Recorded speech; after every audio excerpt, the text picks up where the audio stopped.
Ainda vem um passarinho da água limpa beber. Com a flor da craibeira, o sertão é mais cheiroso. Queixabeira com ciúme, pau de rato fica nervoso. E um buzeiro do outro lado dá um sorriso gostoso. Chique, chique, olha tudo com certa moderação.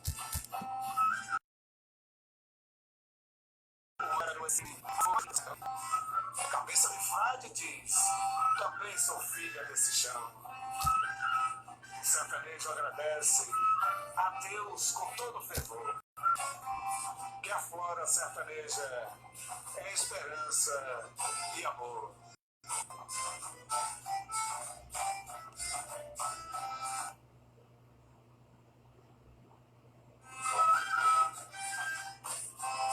Meu sertão cheiroso, de Gravatá e Moçambique, da Jurema que balança, perto da fonte do Ipê. Ainda vem um passarinho da água limpa beber. Com a flor da craibeira, o sertão é mais cheiroso.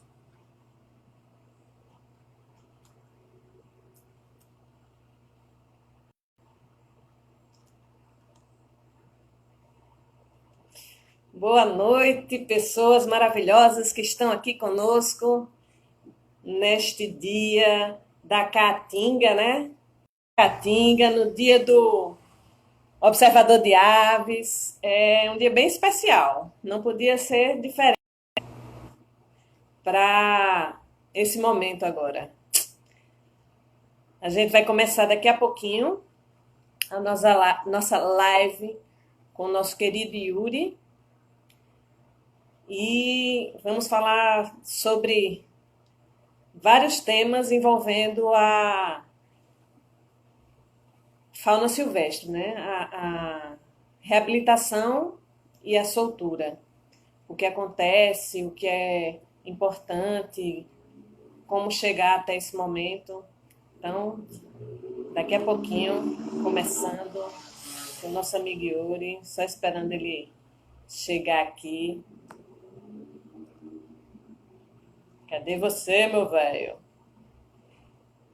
Enquanto isso, agradeço a presença da galera aí, a equipe da Animalia toda online quase, minha galera, essa ONG que surgiu por conta dos animais silvestres, né, de trabalhos com animais silvestres, e a gente está dando continuidade desde 2014 juntos e misturados. São integrantes de vários estados do Brasil que formam nossa ONG.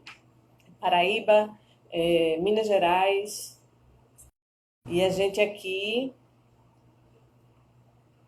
ao vivo com vocês, só esperando o Yuri aparecer.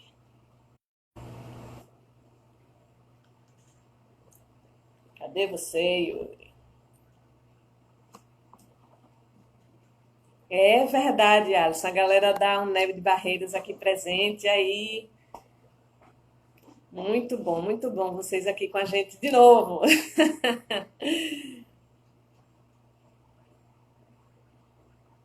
Saudades de você também, Nildinha. Daqui a pouco a gente se encontra de novo. Deixa passar essa tempestade, que vai passar uma hora, e a gente vai se reencontrar nos nossos trabalhos.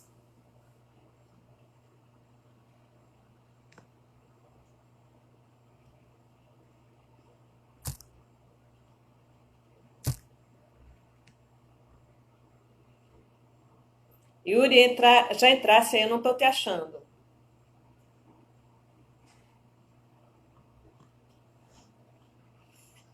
Só aguardando. Chegou o nosso convidado, nosso querido Yuri. A gente se junta aí neste momento, nessa nossa primeira live da Anima Live. Boa noite. Bem-vindo, Yuri, nosso companheiro bem? né, Yuri? Isso. Tá me escutando bem? Ele é coordenador do PETA Xangara, trabalhando juntos há um pouco tempo. A gente pretende longas datas. É, pois é. Teu, da tua saga na biologia.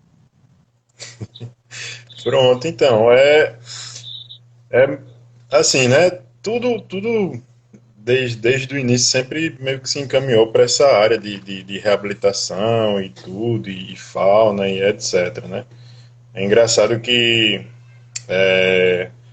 o, logo assim que eu passei na graduação, né, em biologia, eu já dizia assim, ó, não, eu quero estagiar no zoológico e trabalhar no IBAMA. E assim, eram coisas que eu falava, assim, até jogava um pouco ao vento, porque talvez não fosse aquilo mesmo e etc. Mas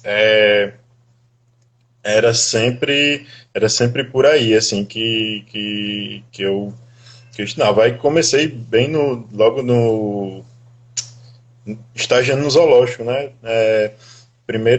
Na verdade, na primeira semana de aula eu passei para estagiar no zoológico. E aí foi quando foi começando, né? E assim, aí passei acho que 1 ano e 8 meses, mais ou menos, no zoológico. E aquilo só foi bem crescendo, né? Aquela vontade até o momento que eu descobri que existia um CETES, um centro de triagem de animais silvestres. E assim, eu acho que é importante essas conversas e essas palestras e vídeos explicativos para que a gente comece até a saber que existe, né? Essas coisas. Eu não sabia. Tava já, sei lá, no meu quarto período, por aí. E assim, achava que o IBAMA era só um órgão que fazia fiscalização e a parte administrativa, né? Não tinham setas. E assim, realmente, os setas eram um lugar bem pequeno, né? Bem ainda com a estrutura muito.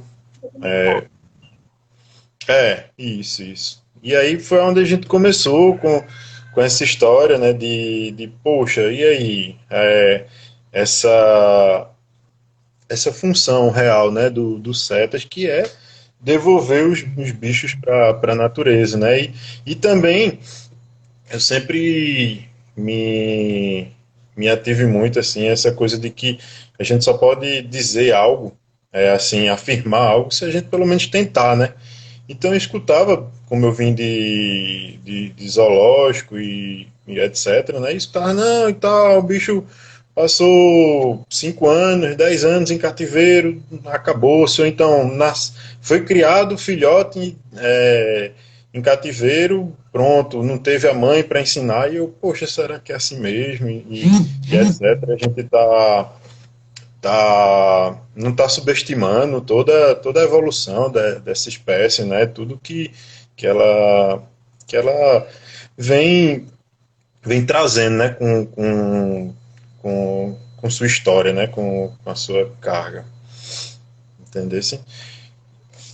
E aí, foi quando eu entrei. Realmente, na verdade, a gente começou no CETAS, um grupo junto com o Laboratório de Ecofisiologia, né, da professora Adélia, lá da Rural, com a missão de formar grupos de saguim.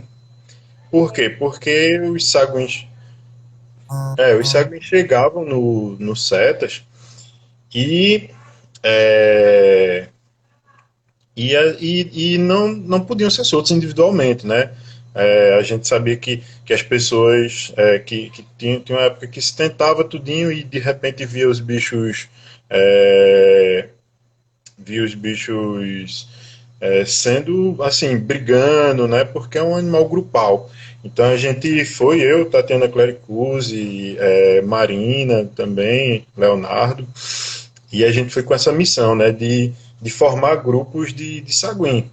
E aí quando a gente se depara dentro de um setas, né, vê todas as outras coisas, né, que, que tem lá para você se desenvolver e você começa a você começa a não conseguir ver aquilo e ficar ir para casa dormir tranquilo, né? A gente hoje aí de repente chega uma apreensão de 200 pássaros, 300 pássaros. E aí você, caramba, aí uma raposa com uma fratura exposta e etc. Aí você, poxa, não, mas eu tenho que ir fazer aquele trabalho que eu vim fazer, mas alguém me ajuda, a pessoa que está lá sozinha. E aí você vai se envolvendo, né? E aí esse foi o primeiro, vamos dizer assim, desafio, né? Que foi formar grupos de saguim. Poxa, cara, e eu quebrava a cabeça, porque eu digo, cara, tem que ter um start para isso acontecer, né? Os bichos não se aceitavam, brigavam e etc. E a gente quebrando a cabeça, tudinho, e meu Deus, e toda aquela dificuldade, né? Espaço, tudo e tal. Os recintos eram pequenos lá, mas dava para fazer um trabalho de certa forma tranquilo. E aí, assim, e aí isso foi o meu objeto de monografia, né? Foi a reabilitação de grupos e monitoramento de saguins, né? Mas assim, sempre teve um amorzinho ali pelos pistacídeos. Meu primeiro animal de estimação foi um periquito australiano. Na verdade, não era meu, era do meu irmão, e eu ficava ali meio que se aproveitando do animal dele de estimação para cuidar. E aí, assim, desde de criança eu sou bem apaixonado pelos pistacídeos, né? E assim, mas ainda dentro dos saguins, né? É uma história bem um pouco longa, né? Porque como é que se diz? Foi um trabalho muito difícil. Primeiro a gente sabia onde era o start, a gente descobrir que a gente não conseguia colocar muitos adultos, né? E, e assim, e colocar mais jovens do que adultos, né? E o que é que acontecia? A gente assim, vê também algumas coisas que estavam ali causando, que iriam causar problemas para aqueles animais em vida livre. Por exemplo, os animais viviam numa gaiola sem treinar equilíbrio, etc. e tudo. E a gente tinha que testar isso. Aí a gente ia começando no recinto com galhos mais grossos e etc. Daqui a pouco ia colocando mais galhos mais finos para tentar fazer com que eles ganhassem equilíbrio, né? Principalmente ao pular de uma árvore para outra e não cair, morrer na primeira tentativa, né? E aí isso era bem o objetivo. Fica muito tempo em cativeiro, ele começa a perder um pouco da destreza, né? Pois é, principalmente. Mas aí, tipo, isso tá na informação genética ali do animal, né? Só que, tipo, é como uma pessoa que não vem praticando um exercício ou um esporte específico, ela nunca vai começar. Ela pode até ter a tendência àquilo, mas ela não vai começar como o melhor, né? E aí é isso bem que a gente foi tentando. E, além do mais, a questão da predação, cara, era muito doido, porque durante os intervalos da aula, eu ia para lá na rural pegar grilo, entendeu? E aí a galera ficava achando esse cara é doido e tal, tá ali com o pulsar pegando grilo. Eu disse, não, é para dar para os saguins amanhã, para fazer trabalho de enriquecimento no recinto e etc. E assim ia, né, colocar pequenos mamíferos e tudo. E aí a grande sacada, porque a grande problemática dos grupos, de formar os grupos, era que eles conseguissem se defender, né? E aí aquela história, como é que a gente vai reproduzir um conflito, né? E aí a gente começou a usar os saguins que estavam nos viveiros pequenos, mais ou menos ali num, num formato que fosse aparente de um grupo e simulando um ataque, né? E aí colocava na frente do viveiro e etc, aquelas gaiolas ali. E era muito interessante que eles reagiam realmente, os filhotes iam se esconder dentro da caixa ninho, onde eles dormiam, e os outros iam atacar os adultos, né, os mais velhos. E aí isso foi muito interessante para a gente, assim, porque isso deu um start também de grupo, né? E aí também a questão da reprodução, a gente teve alguns animais que começaram a se reproduzir. Olha o Markel aí, ó, de Araripina. Valeu, cara. Grande abraço, grande parceiro, viu? A gente precisa muito de vocês aí nessa região. Grande abraço. Olha a minha orientadora ali, ó, Bruna Bezerra. Ih, bom que tem com a gente aqui. Pois é. E aí, é, e aí a gente, até o momento de chegar para a soltura, né? E a gente fez a primeira soltura, isso ainda estava toda a equipe, né? Marina, Tati, Léo era o orientador da gente, né? No projeto. E assim, a gente começou a ver algumas problemáticas, né? Que os animais iam muito para o chão, que os animais ainda se tentavam se aproximar muito ainda das pessoas e etc. E aí a gente já no segundo grupo já mudou isso. A gente usava jato de água quando os animais iam para o chão, no viveiro, entendeu? Para que eles sentissem esse perigo. Por quê? Porque a gente teve predação por gato, entendeu? Lá onde a gente soltou a primeira vez. Então, assim, tudo isso você vai aprendendo. E aí a gente conseguiu monitorar o grupo ali por um tempo e tudo, e foi nessa. E quando a gente decidiu entrar para fazer essa minha monografia, eu já estava praticamente só, né? O pessoal já não estava mais na equipe. Eu disse, não, eu vou até o final e etc. É isso que eu quero. E aí, assim, as pessoas diziam, Yuri, atrás ali de uma área que, sei lá, que te dê mais oportunidades. Eu disse, sim, mas aqui está toda a oportunidade do mundo. Eu vou para onde se as outras áreas estão cheias e etc. E isso eu sempre pensei em fazer isso assim. Como criança, eu criei muito bicho, assim, muito passarinho. Eu estou pagando meus pecados. Mas tinha esse lado, eu criava, aí tinha uma propaganda na TV Asa Branca, que é a Globo de Caruaru, que passava, eu sou de Pesqueira, né? E quem tiver de Pesqueira aí, grande abraço.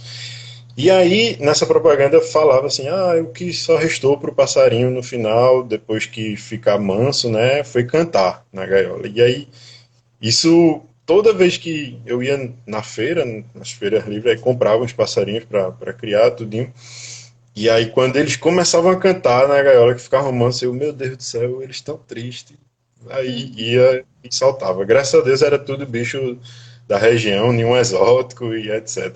Aí depois dizia, poxa, e agora não tenho mais nada para cuidar, não tenho nenhum animal para cuidar. Aí ia comprar de novo. Aí daqui a pouco soltava. Aí chegou um momento que eu entendi que aquilo não. Ainda criança, eu entendi que não era legal, né? Não dava certo. Que aquilo estava errado. E aí eu parei de vez, fui criar só galinha, essas coisas, codorna, gato e etc. Aí nos CETES como voluntário, né, lá no Ibama. Oi? Quando você foi para o CETES lá, foi como voluntário lá no Ibama, lá em 2007? Isso. Eu comecei em 2007 lá, a gente começou em 2007, e aí eu terminei a monografia, né? Uhum. com os saguins. E uma coisa muito interessante que eu lembro até hoje, que Valdir Luna falou na minha banca, foi como é que você tem certeza que esses animais realmente eram um grupo? ou simplesmente eles estavam se aturando ali, né? Porque você obrigou eles a estarem ali juntos. E aí a gente percebeu e eu, poxa, realmente, claro que tinha as relações, né, familiares, porque nasceu indivíduos no grupo e tudo, mas isso era uma coisa, isso quando eu parei assim para pensar, isso me deixou bem assim reflexivo, né, sobre isso realmente. Se a gente forma um grupo, a gente obriga eles a estarem ali, né? Eles estão porque a gente tem que colocar, e se eles não se aturarem, é. E aí, assim, aí depois eu me formei, né? E a gente precisava continuar esses projetos e tudo. E foi que aí eu entrei como um contrato, né, no IBAMA. E aí foi quando a gente começou outras histórias, né? Na época, a primeira chefe no CETAS foi Marisol, aí eu era estagiário ainda, acho que a criatura ali, Marisol lá, era Marisol, a bicha brava, gente boa demais. E aí, ela sempre chegava e dizia assim, e aí, vamos fazer, porque meu sonho era trabalhar com pistacídeo, né, com ave e tudo. E aí ela, não, bora, eu procuro gente e tal, etc. Mas acabou que ela saiu da chefia, aí veio Catarina, né, Catarina Cabral também, deu o maior apoio do mundo, e aí a gente começou a parceria com o pessoal do Semafauna.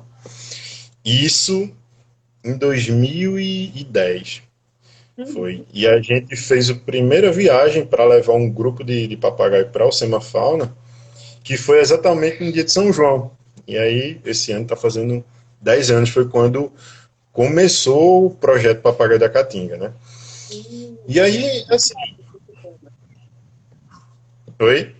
muito nos interessa esse tema. Como Sim, você sim, pois é. começou, quais Porque foram as assim, dificuldades iniciais? pois é. Então, em 2010, né, quando a gente começou esse trabalho, e aí, como é que se diz? Bem antes disso, né, logo assim, durante o meu período de estágio no CETAS e etc., isso sempre me deixava muito aflito, a questão de você ver o animal sendo apreendido e ele não ter o destino que é o objetivo principal da apreensão, que é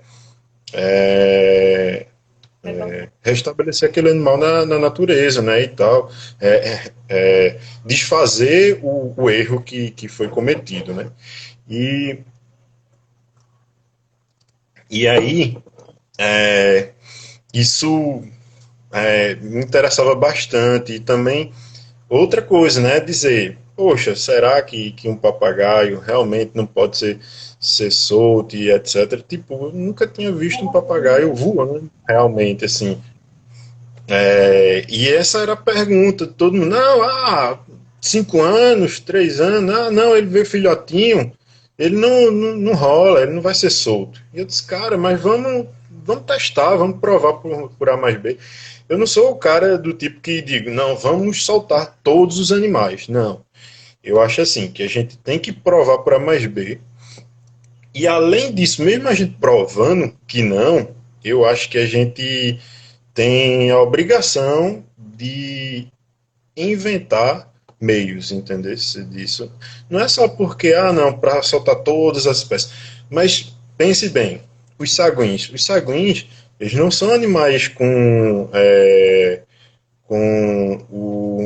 uma importância de uma espécie ameaçada de extinção, mas ele é próximo de outras espécies ameaçadas de extinção que a gente pode usar a técnica que a gente desenvolveu com eles para desenvolver com espécie ameaçada e assim, quando você for fazer isso com as espécies ameaçadas, você tem já um know-how, uma experiência para não estar errando com os outros, entendeu? Tipo, imagina, aí você pega o mico-leão dourado e começa diretamente com ele. E aí você vai ter perca, claro, até aprender, né? Você vai ter espécimes ali que vão vir a óbito e etc.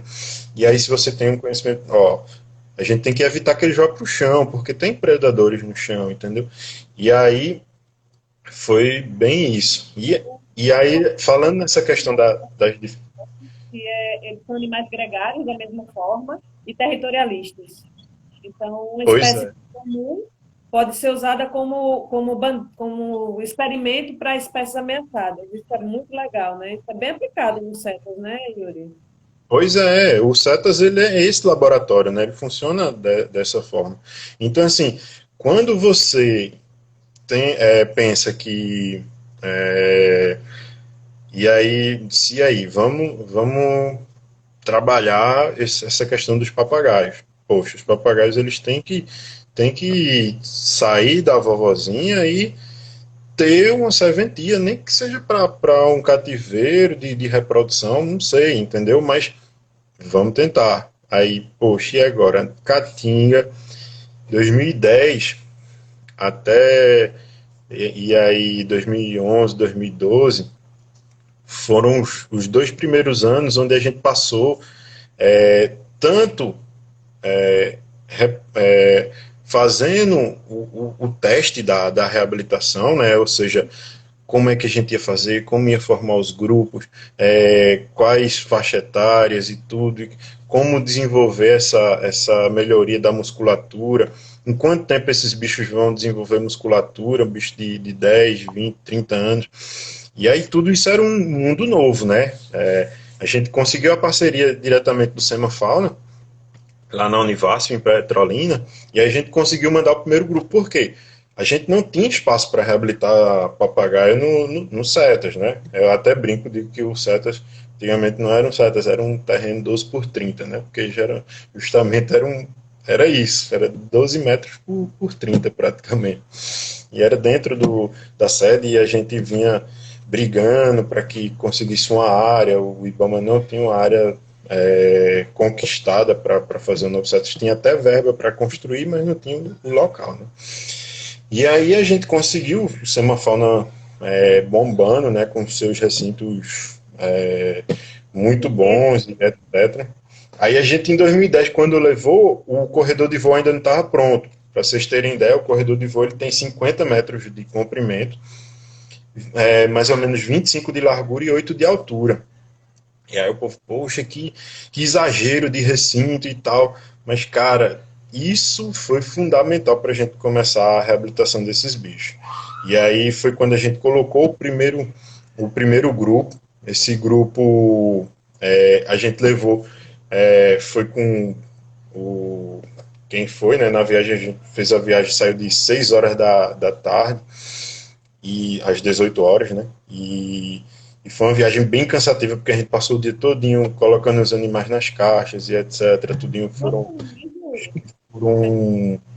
acho que foram 40 animais. Foram 40 animais na viagem. Aí veio um carro do Semafauna, né, na época. Quem dirigiu o carro foi Amaro, né, que é o chefe da fiscalização. E aí foi eu, Amaro e Edson Andrade, né, que já era do Ibama também, já tinha passado no concurso.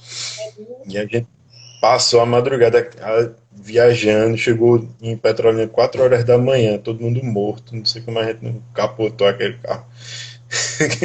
A Amaro dizia, rapaz, cochilei. E a gente, cochila não, pô, cochila não, só ele que tinha carteira de motorista. Eu ainda nem tinha carteira de motorista. E aí, como é que se diz? E aí a gente levou o primeiro grupo, começou a socializar eles nos recintos de socialização menores, no quarentenário do Semafauna, isso fazendo as observações, né, de comunicação deles e tudo. E aí foi quando, mais ou menos depois de um ano, o corredor de voo ficou pronto, esse grandão, né? E aí a gente colocou os ninhos, né? A gente foi na obra da transposição e tinha aquelas madeirinhas já cortadas que eram da supressão, né, da obra, e aproveitou para fazer os ninhos, né? E a gente pegou. Aí veio, a gente não tinha esse conhecimento de nada, assim. A gente pegou aleatório, foi vendo os ocos, tem um oco, vamos levar. Ah, tem um oco, vamos levar. Ah, E a vocês gente faziam levou. tocos de árvores, era? Oi? Eram com tocos de árvore que vocês faziam? Isso, porque quando vai fazendo a supressão, né, eles vão fazendo aquelas pilheirazinhas de coisa, e a gente ia procurando os que tinham oco, os pedacinhos de madeira que tinham oco, né? Aí a gente, vamos lá. E aí a gente pegou aleatório, eu nem conhecia muito de espécie de caatinga, que eu nasci e me criei na caatinga, mas não conhecia muita coisa assim a profundo, né? Mas Mata Atlântica que foi meu estágio no zoológico e etc., mas nunca tinha feito um trabalho específico dentro de caatinga, né? E aí a gente colocou, organizou lá o recinto, tudo, e aí viu que os bichos só queriam um oco. Aí, poxa, por que eles só querem aquilo? Inclusive colocaram ovos lá, entendeu? E a gente, caramba, eles brigavam na disputa. Né? Oi? O que é que tem esse oco de tão especial? Pois é. Aí a gente foi ver quais eram as espécies de plantas que a gente tinha colocado.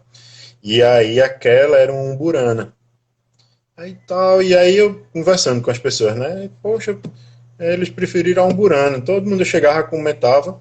Aí de repente uma pessoa assim que entendia assim, que já escutou falar em pessoas que pegam filhote de papagaio na caatinga, aí disse, não, porque você já ouviu a história que papagaio que nasce na umburana é mais inteligente?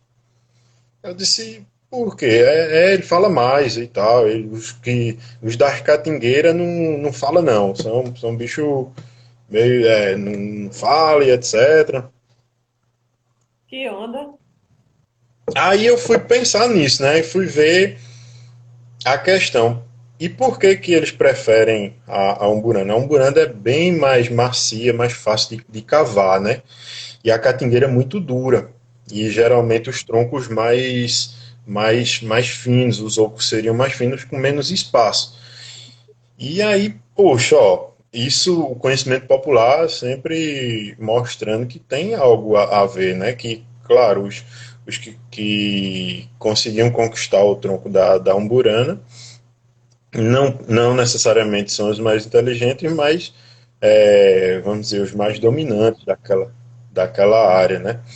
E aí, os ovos não vingaram, né? Os ovos não vingaram daquela reprodução. E a grande bronca agora era conseguir uma área de soltura. Cara, e agora como é que a gente vai fazer se uma área perfeita para isso, né? E aquele período era um período de seca, de estiagem grande, e eu acho que já vinha 4 anos, 5 anos por aí sem chuva nenhuma. A gente conheceu a Fazenda Tanque de Ferro. A Fazenda Tanque de Ferro, que é do Exército, né, do 72 BI lá de Petrolina. Uma área massa, uma caatinga muito extensa, uma área gigante, muito bonita, muito linda. Só que, tipo, não tinha água em canto nenhum. E a gente vai soltar esses bichos aqui, será que eles vão sobreviver, e etc. E aí a gente, beleza, vamos procurar mais. Cara, a gente foi até no Raso da Catarina. A Kilma, né? Kilma Manso, levou a gente lá. Não, tá, que é uma área boa, tudo isso, mas a nossa área de atuação é Pernambuco. A gente não consegue ter perna para ficar vindo para Bahia, né? E tal, para o Raso da Catarina, Curaçá, essas áreas. Áreas lindas, né? Graças a Deus eu fui porque eu conheci. Então, vi as araras de Lira. E aí, pois é. Mas não dava certo, né? E assim, graças a Deus, né? Até para não ter essa influência com as espécies que estão lá, né? E aí a gente, de repente, o Juca, né? O Juca Alencar, que é do Ibama, tá agora lá em Fortaleza, me traindo com os periquitos da cara suja, que ele tá protegendo os periquitos da cara suja lá. E aí ele ele conhecia um capitão que era da região do Araripe ali, né, de Exu, um capitão da polícia militar, o Dario, né? E a Dario disse, ó, eu tenho uma área, tenho uma área, tenho uma área. E o cara, muito bom, ele tinha acabado com feira naquela região ali de Granito, Moreilândia, Exu, não tinha feira livre de pássaros, comércio de pássaros e etc. E a gente, poxa, é aqui. E aí a gente vamos para Exu conhecer o sítio Mangueiras. Aí vamos lá, né? Poxa, mas será que foi a primeira vez? Rapaz, no maior desencontro do mundo, o cara ele tinha ido para o Chile, aí deu um problema nas passagens dele, ele ficou preso. O dia que ele tinha marcado com a gente, nem conseguia falar com a gente por telefone, nem nada. E a gente chegou lá e não encontrou com ele. Poxa, isso é uma roubada e tudo, vamos continuar procurando, né? Esse lugar. Aí foi, rodou até um dia a gente se conhecer pessoalmente. Aí, não, vamos aí, ele insistiu, aí bora. Aí a gente foi lá. Cara, é um canto muito mágico. A Chapada do Araripe é um canto muito especial, né? Só para. Pois é, para você ter ideia, as primeiras flores, as flores mais antigas datadas de pré-históricas assim de fóssil, foi encontrada lá, né? As primeiras flores do mundo, né? Então aí você vê não que lá foi as primeiras flores nasceram lá, mas tudo por toda Eles estão lá. preciosidade, né? E aí a gente no sítio Mangueiras a gente começou a se estabelecer para soltar esses animais. E agora para a gente conseguir recinto de soltura. Cara, e a gente puxa para lá, tenta parceiro para cá e tudo, aí conseguiu as telas, conseguiu as ferragens. Beleza, e agora quem vai soldar, quem vai amarrar as telas na armação, e a gente de noite lá trabalhando, aí coube bem que era no dia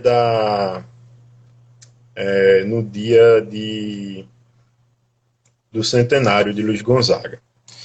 E aí aí a gente, beleza, a gente vai levar os animais para lá, e vamos e tal, vai estar todo mundo e etc. Eu disse, olha, mas lembre-se que os animais vão para lá para passar 30 dias ainda no viveiro, viu, e tal, vão se ambientar, porque tinha toda essa preocupação que a gente já tinha pego de outros trabalhos, né?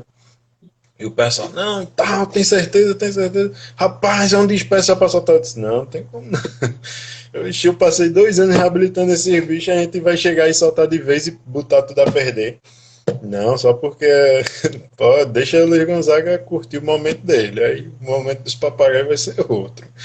E aí o pessoal pressionando, pressionando. Não, mas vai estar o promotor, vai estar todo mundo. Eu disse, não, vai não. A gente solta outras aves que estão prontas e etc. Mas o pessoal tem que ter esse entendimento, né? Que isso faz parte da etapa, né? Que não dá para simplesmente chegar, cara, e beleza. E aí a gente, lá, né, na Deu área, a uma gente ainda travada, estava Yuri. conhecendo otários, né? Deu uma travadinha Melhorou? aqui. Oi? Tá Pronto. todo mundo Pessoal aí, escutando o áudio? Áudio? isso, o áudio tá escutando? Deu um probleminha aqui no áudio de Yuri. Oi? Estão escutando? Tá me escutando ou não? Oi. Oi, oi. Tá me escutando, Roberta? Eu não estou escutando você, Yuri. Não sei se você está me ouvindo também, Eu tô te mas deu escutando alguma bem. nóia aqui no áudio. Por Pronto. favor. Voltou agora, Andresa? Tá Voltou. escutando, todo mundo escutando Yuri? Se alguém puder dar um ok Continua aí então, que tá Yuri. me. Só eu que não te escuto. Manda ver que eu vou Pronto. tentar ver aqui o que é que eu ajeito. Beleza, mas eu tô até te escutando melhor agora, que antes eu não tava te escutando. E aí pronto, aí a gente conseguiu levar o primeiro grupo, e aí você vê como foi a dificuldade. A gente conseguiu também, dentro desse trabalho, fazer um dia D, né? E aí, Andresa, conseguiu? Tá me escutando? Eu não escuto, não. Eu não, meu áudio cortou de repente. Não sei o que aconteceu aqui, Mas não tá mas escutando, não, né? Não tá me escutando, né? continua aí, Yuri, falando sobre. Tem algumas Pronto. perguntas aqui, eu não sei se você concluiu, eu não Vai. estou conseguindo lhe ouvir, mas eu vou mandar só umas perguntinhas. O tempo Certo. máximo que você pegou uma ave em cativeiro e reintroduziu, né, e conseguiu fazer uma reintrodução com sucesso, e os Aham. critérios para a escolha da área de soltura. Você pode continuar Isso. discorrendo enquanto eu estou tentando resolver o problema aqui e depois você finaliza com essa informação, se possível. Vai lá. Então, aí o que que acontece? Quando você fala disso, de uma espécie, quanto mais velha, né, mais tempo, a gente. O primeiro grupo era de animais, todos de um bom tempo de cativeiro, né? E aí, dentre deles, tinha um que tinha 30 anos de cativeiro, que formava o casal com o outro. A gente chama. Ele tinha uma estereotipia, não mudou isso, continuou falando, que era o menininho do papai. Era um animal agressivo, não chegava muito bem perto das pessoas, até chegava próximo, mas não para ficar subindo em ombro, essas coisas. Ele, ele, ele ia, como é que se diz? Mas ele tinha o imprint de falar de repetir essa frase, né? O menininho do papai. E aí, esse animal com 30 anos, ele ainda está lá, solto, ele ainda vive lá, mais de 10 anos, né, depois quer dizer, 8 anos da soltura dele, entendeu? E reproduziu, formou casal, e etc. E assim, isso foi um dos auges da gente conseguir ter essa informação, né, dessa espécie. E como é que se. E eu só não lembro a outra pergunta. Tá? Voltou a me escutar, Andresa? Não, né? Oi. Deixa eu ver aqui se eu consigo falar com ela.